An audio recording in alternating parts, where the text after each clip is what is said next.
Hello YouTube, it's Nikki from Nikki's Video Blog, and it's May 22nd, 2011, and that makes it just about 87 and a half days, if you go by my original date, before my GRS. And the good news is, I talked to the surgeon on Friday, right after I got confirmation that I'm definitely covered, which has been coming in many different forms over the last week or two. I got to talk to the surgeon who, I'm telling you, if you look up Dr. Lawrence Schechter in Morton Grove, Illinois, and you look up GRS, SRS, GCS, whatever you want to call it, there's two places you'll get hits. Some kind of gender association in LA and some TG newsletter in Alaska, and that's it. And there's nothing else.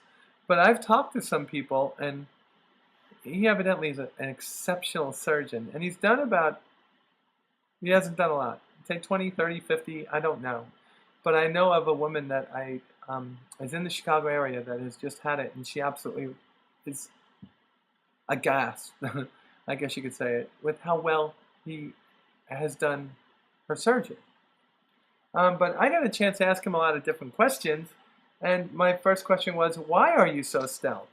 And the reason is that they've been developing this new way that they're dealing with things, this team approach where they have a psychologist, a GP endocrinologist, and the actual surgeon all working together, although separate. And I think that is an approach that other people have used, but this is what they're doing, and they've finally got everything set up, and I guess they're going to push it live sooner or later. So in the next couple of weeks, you should start seeing things about him online. So he'll be joining the ranks of Marcy and Christine and Toby and I don't know, who am I leaving out in the U.S. But you're going to know a lot about him now because June 2nd, I have my pre-surgical workup. I'll be doing a video right after that because I'll be going to Be All that day also. And I'll talk about how that went, and I'll talk about what day I actually picked for my surgery. At this point, it could be anywhere from the 8th to the 18th. Didn't tell you that. So I could actually have my surgery 10 days sooner than I'm telling you. But I'm going to be blogging right up to that point, so I'm not going to shock you with it. So that was Friday. Got to talk to him. Had a lot of things to discuss. My biggest worry with him was my boobies. The whole thing about having breast augmentation and the whole left and right fighting each other over it. Now, I'm not saying the left and right wing people. I'm just saying on both sides of me. And I've been looking at it like, as much as I have all these friends that are pushing me to and against it, the bottom line is I want it. And I told you that last time, so I'm not changing my mind. So I'm going for it. And it's covered because on Saturday, I actually got my written copy of everything, so now it's in writing. And essentially it says, on May 16, 2011, we reviewed your request to cover 55,970 intersex surgery, male to female, 31,750 tracheoplasty cervical, and 19,325 mammoplasty augmentation with prosthetic implant for you provided by Lawrence Schechter. We are pleased to inform you that the healthcare services will be covered at network level. Although Lawrence Schechter is outside your area and your health benefits network, we will cover this services, whatever. They're going to cover him at the same thing as if he was around the block and in network. So I'm happy, ecstatic. I wonder if they'll cover my airfare. That would be awesome. See, I got it. I got this, and I want that. It's always the same. Give a girl this much, you always want that. So I'm very, very, very, very, very, very, very lucky, fortunate that I have the job I do and that my company provides these benefits. Extremely happy, because if I didn't have this, I wouldn't be getting that. So let's talk about the next step. And this is the part that's tough, because I'm all ready for the surgery. And I'm going to my pre-surgical workup in just about 10, 11 days.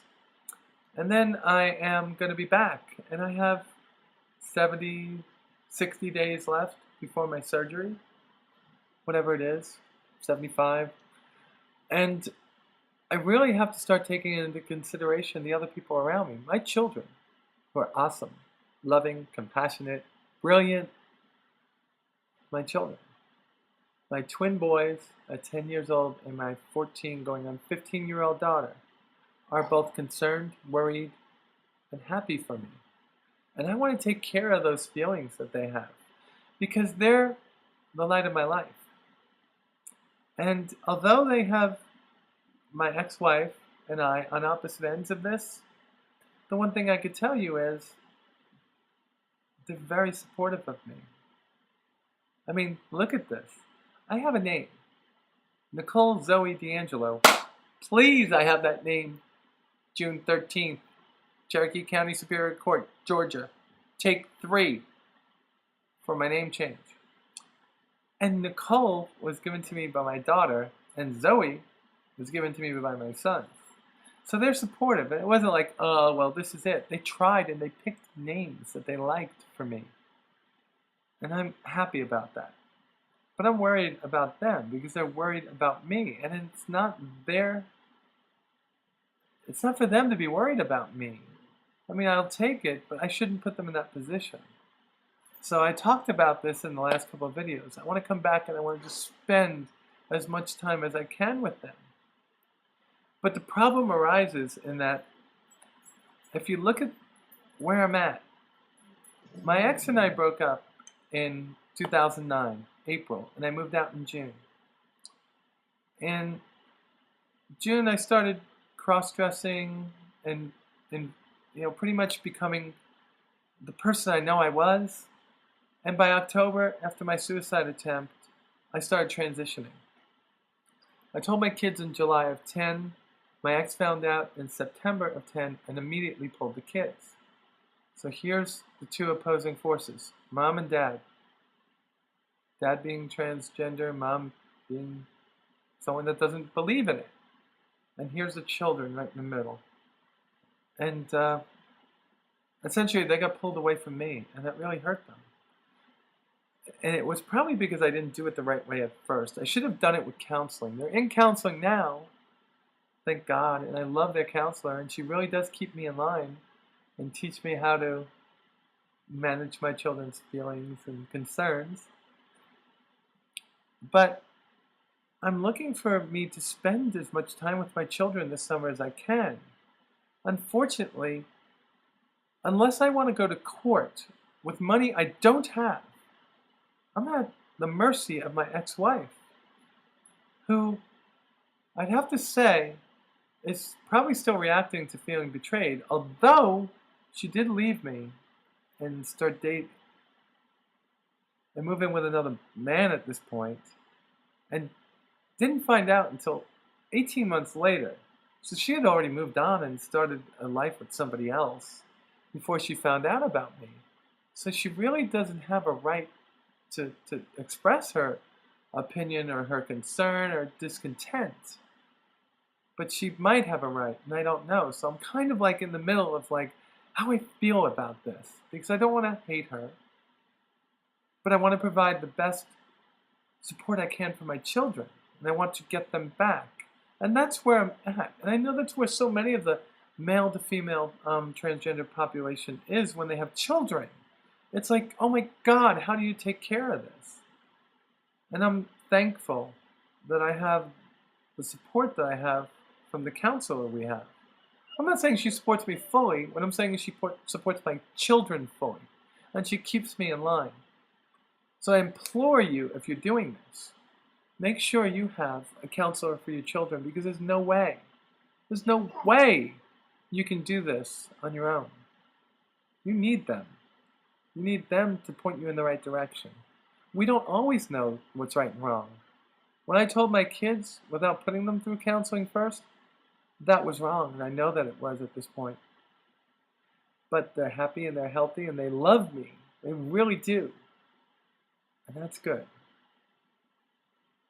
So I know it's just a rant, but I really want to make sure I take care of them. And I want to make sure I spend as much time with them.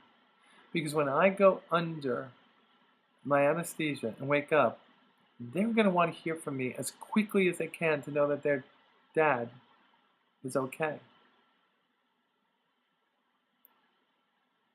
I don't know what else to talk about. Just, I have a lot going on. It's 87 days, possibly 77, until my GRS. And I just want to keep blogging here all the way through, because I want to look back on this in 10 years and see where I was. All I know is that each day gets better than the previous one. And you know what? I've been talking about my sexuality lately. I'll tell you this. Somebody asked me, do you think it's the hormones? I can't put that much power in a drug.